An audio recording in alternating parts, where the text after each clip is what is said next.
I think that, of course, that aspiration, having this money be the best from an ESG point of view, that's really talking about solving some of the world's problems right now, which we definitely want to do.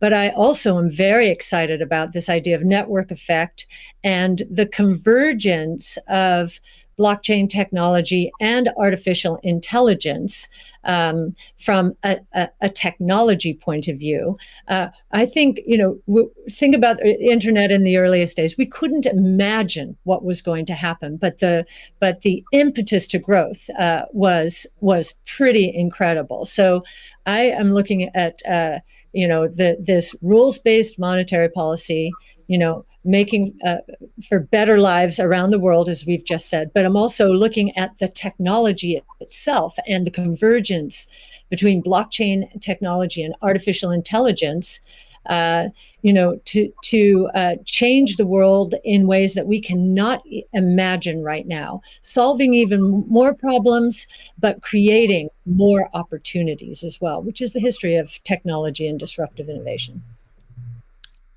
Jack, what's your hope for Bitcoin? My hope is that it creates world peace, or helps create world peace. I mean, Elon said it earlier.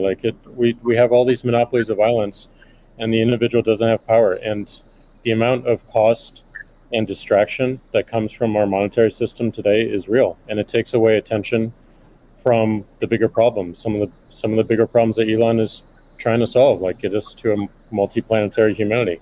All these distractions that we have to deal with on a daily basis take away from those bigger goals that affect every single person on this planet, increasingly so. So it may sound a little bit ridiculous, but you fix that foundational level and everything above it improves in such a dramatic way. So it's going to be long term, but my hope is definitely peace.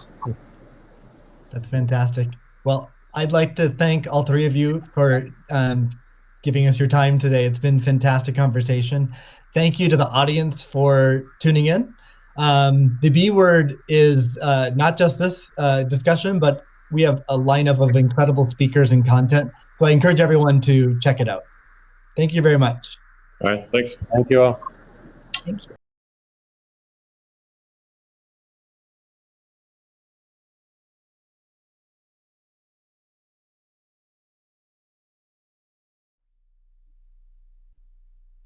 Welcome everybody to the B word. I'm Steve Lee, the lead of Square Crypto, and I'm here today to moderate a discussion about Bitcoin that will span from what makes it special to its relationship with energy, the community ethos, and the future of Bitcoin. I'm joined by three special guests. The first is Cathie Wood, founder, CEO, and CIO of ARK Invest. Next is Elon Musk, techno king of Tesla and chief engineer of SpaceX. And finally, Jack Dorsey, CEO of Square and CEO of Twitter. So we have a lot to talk about today. So let's get to the talk and get right to it. I'm going to start off by asking each of you a question, which is, what's shaped and influenced your views on Bitcoin? And let's start with Cathie. Okay, Steve, thank you. Well, the first thing was our focus on disruptive innovation. So starting in 2011, Brett Winton, our director of research, who I know will be on the program later, he started talking about this thing called Bitcoin at the time. And it was a curiosity as we were doing our brainstorms in research. But as we learned more about this open source ecosystem, that might fulfill the role of the payment system that the internet neglected to build into the system, not expecting commerce. We thought, this might be something. And then I became even more interested when I realized that my economics would come into play as well here. And Art Laffer, my mentor from USC, and a monetary scholar, in 2014, I asked him if he would collaborate on a paper on Bitcoin. And he was a bit of a naysayer at first, but agreed to read the paper. He read the paper, tore it up, and from an economics point of view, really wanted to understand this. And he said, you know, I think you got something here. This is a rules-based monetary system. I've been waiting for this for my entire career. So the combination of disruptive innovation generally, economics on top of that, and the huge misunderstanding out there as to what this is, that was intriguing and launched our research effort. Thank you. Elon, what's influenced your views on Bitcoin? Well, I've thought about money for quite a while, obviously since the PayPal days. And then the companies that preceded that, X.com, which I created, and Confinity, which Peter Thiel, Max Levchin, Luke Howry, and others created. We combined the companies and made PayPal. So I've been thinking about money for a long time. And really, it's best to think of money as an information system, primarily an information system for labor allocation. For practical purposes, it exists in a series of heterogeneous databases, like very different databases in bank mainframes around the world. It moves quite slowly in reality. It seems to move fast sometimes, and it does with PayPal, which is real time. But the vast majority of the systems out there are batch processing. So the actual reconciliation may take 1 to 5 business days, sometimes longer. And you have the ACH system, which is ancient and still in operation, which allows transfers effectively like a check would be an ACH transfer, but it's not secure. And you've got the credit card systems, which are also not secure. It would be like handing your username and password to a stranger in a restaurant if you buy a meal. So there's definitely an opportunity for something that is better from an information theory standpoint. So and there you can think of it like data on a network. I think is the way to view it. What has the most throughput? What has the least error? What drops the fewest packets? Fraud, for example, being a source of error. And government interference in currencies being a source of error. But it's fundamentally an information system. So I think it makes sense to support something that improves the quality of information with which we conduct the economy.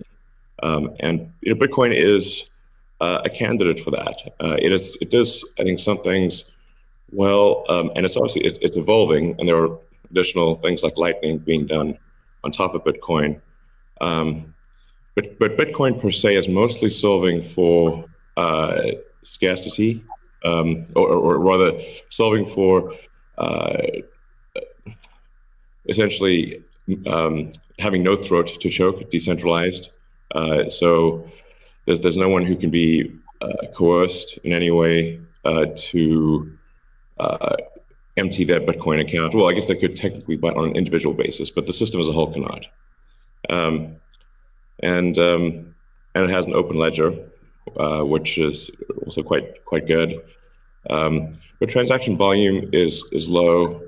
Transaction cost is high, and usability for the average person is not yet very good. But it has a lot of potential.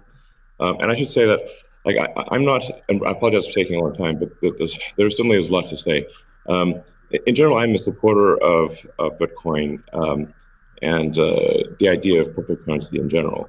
But as I've said publicly, we do need to watch out for crypto taking, especially Bitcoin, using proof of work to maybe use energy that's maybe a bit too much and not necessarily good for the environment. So, but on balance, I support Bitcoin, and I'm not an investor. The only publicly traded stock I own is Tesla, and the only significant thing I own outside of Tesla is my SpaceX stock that could help create both companies. So, but apart from that, I do own Bitcoin, and Tesla owns Bitcoin, SpaceX owns Bitcoin, and then I do personally own a bit of Ethereum and Dogecoin, of course. So, Okay, great. Thank you. And we'll get into some of those issues in more depth as well. Jack, how about you? What shaped your views of Bitcoin? The network and the community. It's deeply principled. It's weird as hell. It's always evolving, and it just reminded me of the internet when I was a kid. And I encountered alt cypherpunks when I was fairly young, and this was a topic of discussion for years. I didn't touch it until 2008 when we started Square. Elon and teams at X and PayPal inspired a lot of what we were trying to do, trying to bring in more to a physical world. But we encountered this crazy predatory system that was slow, that was obtuse. And I think, one of the things that we tried to do, which X and PayPal also tried to do, is build an abstraction layer around this complication and around this predatory nature that the financial industry can tend to be, and make it work for people. But when I saw Bitcoin in 2009, you see a chance to replace the whole foundation. And everything that Elon was talking about in terms of ACH and the credit card networks were built with very different agendas in a very different time frame. And it's crazy that they still exist, and they have scaled, but they just are not relevant to today, and they're certainly not relevant to the future, especially when you consider the entire world and countries like Nigeria or Ghana or India, and its interconnection with countries like the United States and Canada and all over Europe. So what really drove my thinking and drives my passion around it is, like, if the internet gets a chance to get a native currency, what will that be? And to me, it's Bitcoin, because of those principles, because of that creation story, because of its resilience, because of the number of tests it's been. But what inspires me the most is just the community driving it. It just reminds me of the early internet. It's the only reason that I have a career, because I learned so much from people who are building Bitcoin today, and I continue to learn in that sense. And